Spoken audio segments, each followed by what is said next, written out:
Maybach music. Can anybody out there hear me? Hear me? 'Cause I just wanna say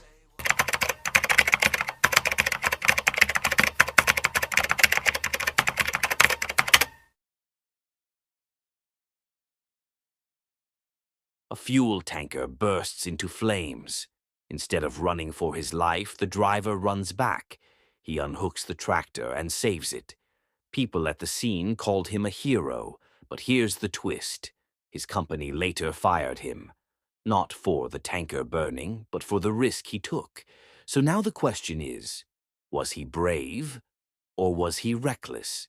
Should saving the truck make him a hero, or did breaking safety rules make him a liability? Before you share your thoughts, here's the reality.